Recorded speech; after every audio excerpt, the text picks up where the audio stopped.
You can start on Mike. And out of our little chat, Mike, what can you tell me about yourself? Well, relevant to the questions that you wanted me to address, I've been interested in Buddha Dhamma and the practice of meditation for about something like 35 years. So I've had quite a lot of contact with monastic community and teachers of meditation, and I've also associated very closely with monks and the monastic community over as many years.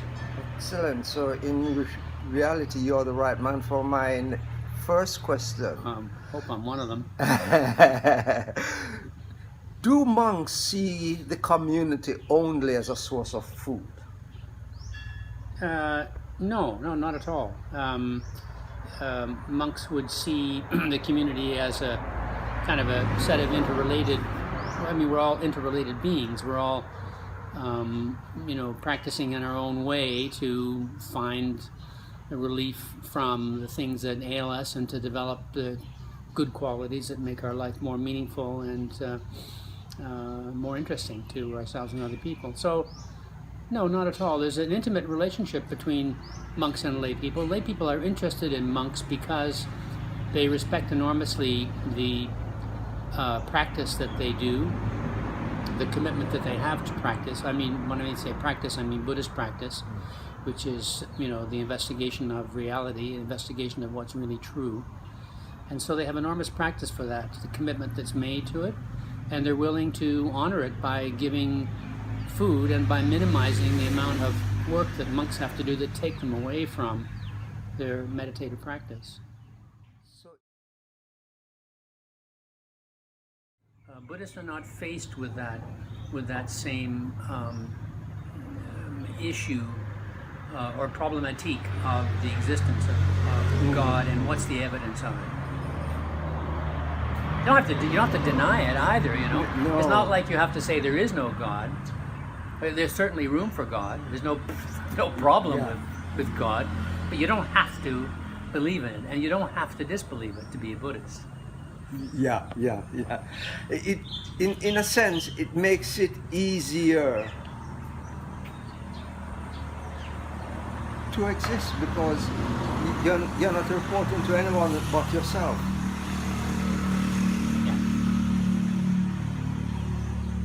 There's nobody with a report card.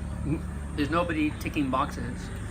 There's no accounting and tally sheet for your sins. Because waking up, the essential teaching of the Buddha is wake up to reality, wake up to what's happening now. Yeah. Which comes down to, we talk about good and bad, good and evil, sin and non-sin. It's your conscience, isn't it?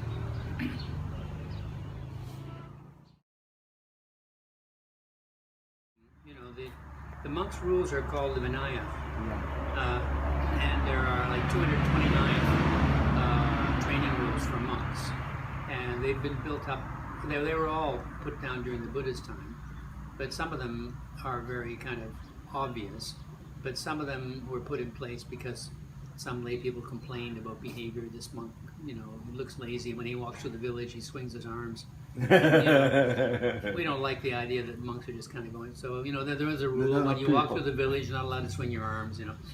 Some things which kind of seem a little. Very much like all other religion, because I was brought up in Church of England.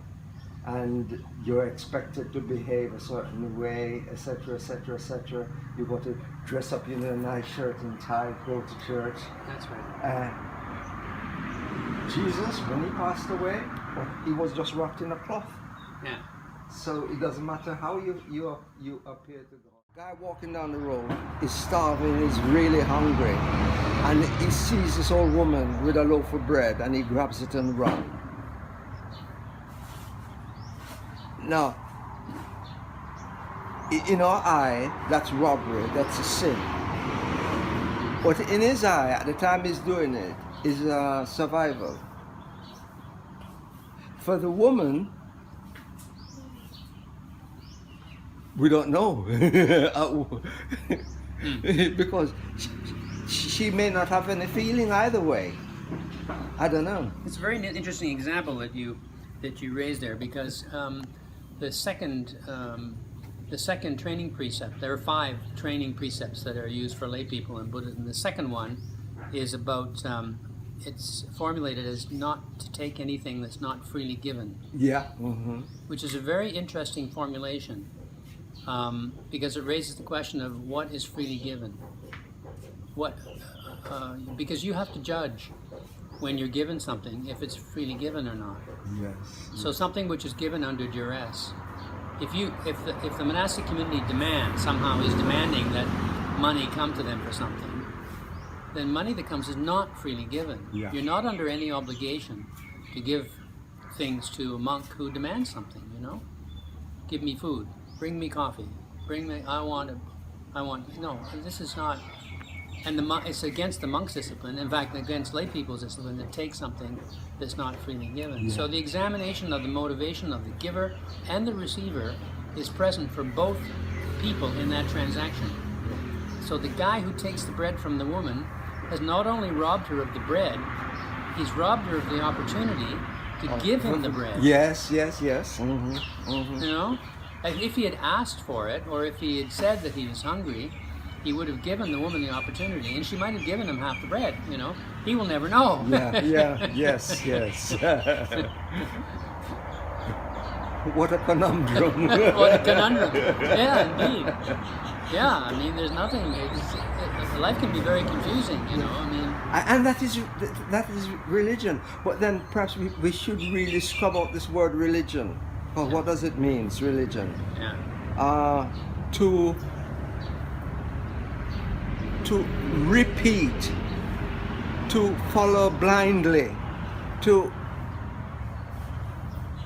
be manipulated. Religion is really a political word, isn't it? Oh, very much so. So if we can get rid of the word religion, then perhaps we may take a step closer to the reality that we are supposed to face. Yeah, I mean, Marx famously said that religion is the opiate of the masses, right? So he had a particular view of religion, a very negative view of religion. And it's possible to have that view of it. You can see how certain people are trapped into very unhealthy and unskillful kinds of behaviors because of their religious beliefs. Yes. Now, if it leads to happiness and non-suffering on their part and doesn't harm other people, well then, you say, well, you're welcome to it, If it doesn't harm other people. If it doesn't harm other people as well, but when it gets imposed on other people and creates misery for other people, well then that's... But more than likely, we all do something that harms other people, though at the time of doing, it was not our intention. We did not perhaps see the possibility of this act harming somebody else. How do we deal with that? This is a very essential question, which is addressed very directly in Buddhism, because in Christianity we have these acts of commission and acts of omission, and so so that speaks to the question of what did you intend, or what did you forget to intend, or something like that, But in Buddhism, it's handled in a, I think, even a more direct way, and so if there's no intention, if something negative results from your action, from thought or word or deed, and there's no intention, then there's no bad karma that's generated on your part, because you didn't intend anything. Yeah.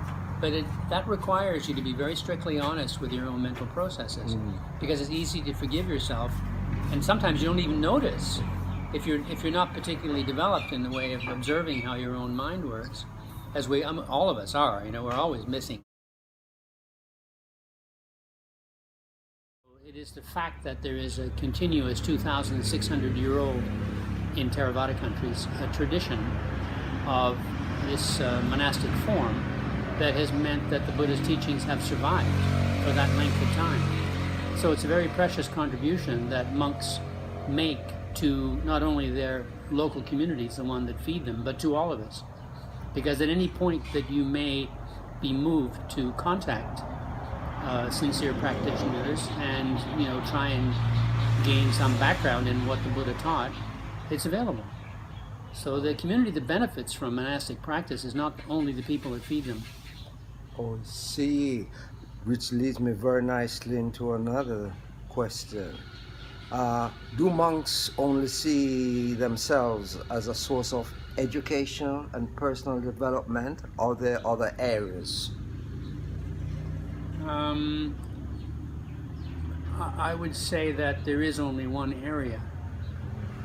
What are the other areas? If it's not about the development of the understanding of reality, there is nothing else that is interesting or useful. I think, if you take it down to that sort of level, if you're involved in, making fences and pruning the trees and taking care of children and, cultivating the fields, of course, everything is useful and important and interesting because it satisfies our needs and our wants and takes care of the next generation. But that's not, monks have relinquished that. They've stepped aside from all of that sort of normal, quote unquote, set of responsibilities. They're not fathers, they're not husbands, and so they're interested in penetrating the truth that the Buddha saw and trying to develop their own understanding and practice of it, and also to be available as a source of information for others. Okay. The reason I really put that question is I noticed there are certain monks of influence who, because of their standing in communities, are able to build halls, build additional parts onto schools, onto hospitals, and in effect play what you might call a municipal government action. Right. Yes, the whole kind of need for infrastructure, for buildings and service delivery points, whether it's health or education or religious training or whatever. Those are very important, that need for infrastructure. It's a secondary requirement in a way to the development of the mind, and people whose mind is developing and whose generosity is developing, they're of course more motivated to be able to provide benefits to other people. And monks provide a nice focal point for that because if they're practicing properly, then they're honest and trustworthy. If you give 10 pounds or 100 baht to a monk, or to the temple or for some project, it's going to be properly managed. It's not going to disappear in some way that's not proper. So the development of I think first of all the thing you see most often is the development of buildings and infrastructure at the temples. So if more dwelling places are needed for monks, then people would like to contribute to that. Or if you need more, space for community meetings and meditation hall and chanting in the evenings, and people like to contribute to that. Sometimes I think it goes over the top as well, because there's a lot of, you see this especially in the big cities, in Thailand in particular, and I think in other Theravada countries, where people contribute money and their wealth over and above and in place of their commitment to their personal spiritual development. So it's more, it's more like the mind state, I think, is one that spiritual development is not for me, for whatever reason. Then people would have a long list of reasons. But at least I can, contribute money. That's unfortunate. If you get both happening at the same time, then that's great, isn't it? But Mike, one last question. What is the real difference between monks and food? I understand your question to be the relationship, what about the actual food itself? What is the relationship to that? And I would say that that the most important aspect of food for a monk is that it's taken to be fuel for 24 hours for the body.